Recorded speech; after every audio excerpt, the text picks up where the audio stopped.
കേരള വ്യാപാരി വ്യവസായി ഏകോപന സമിതി കോഴിക്കോട് തോട്ടുമുക്കം യൂണിറ്റും IRE സംസ്ഥാന അസോസിയേഷനും സംയുക്തമായി സംഘടിപ്പിച്ച സംസ്ഥാന വടംവലി ചാമ്പ്യൻഷിപ്പ് സമാപിച്ചു.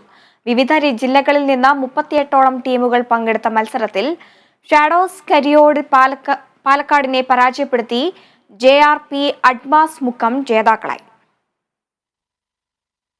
തോട്ടുമുക്കം SNDP ഗ്രൗണ്ടിൽ പ്രത്യേകം സജ്ജമാക്കിയ ഫ്ലഡ് ലൈറ്റ് സ്റ്റേഡിയത്തിൽ നടന്ന മത്സരങ്ങൾ കാണാൻ ആയിരക്കണക്കിന് കായിക പ്രേമികളാണ് എത്തിയത്. കേരള സ്പോർട്സ് കൗൺസിൽ പ്രസിഡന്റും മുൻ ഇന്ത്യൻ ഫുട്ബോൾ ക്യാപ്റ്റനുമായ U ഷറഫ് അലി വടംവലി ഉദ്ഘാടനം ചെയ്തു. ഗ്രാമപ്രദേശങ്ങളിലെ കായിക താരങ്ങളെ കണ്ടെത്തി പരിശീലനം നൽകുന്ന പദ്ധതി നടപ്പിലാക്കുകയാണ് ഉദ്ദേശം.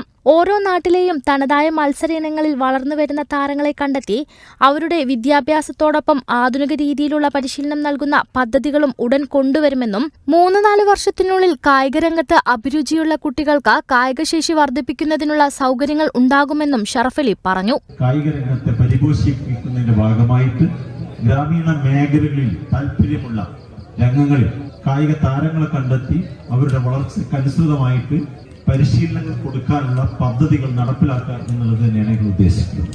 തീർച്ചയായിട്ടും അത്തരം പദ്ധതികളിൽ തോട്ടുമുക്കം പോലെയുള്ള പ്രദേശങ്ങൾ ഉൾപ്പെടുത്തി ഇവിടുത്തെ തനതായ വോളിബോളോ ഫുട്ബോളോ അല്ലെങ്കിൽ അത്ലറ്റിക്സോ ബോക്സിംഗ് പോലെയുള്ള രംഗങ്ങളിൽ വളർന്നു വരുന്ന താരങ്ങളെ കണ്ടെത്തി അവരുടെ വിദ്യാഭ്യാസത്തോടൊപ്പം തന്നെ ആധുനിക രീതിയിലുള്ള പരിശീലനം കൊടുക്കാനുള്ള പദ്ധതികളും കൊണ്ടുവരും എന്ന് ഉറപ്പു പറയാൻ ആഗ്രഹിക്കുകയാണ്. OA ബെന്നി അധ്യക്ഷനായ ചടങ്ങിൽ കേരള വ്യാപാരി വ്യവസായി ഏകോപന സമിതി സംസ്ഥാന സെക്രട്ടറി ബാപ്പു ഹാജി മുഖ്യാതിഥിയായി.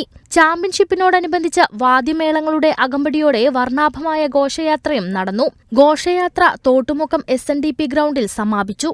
Kerala vision news, Kozhikode.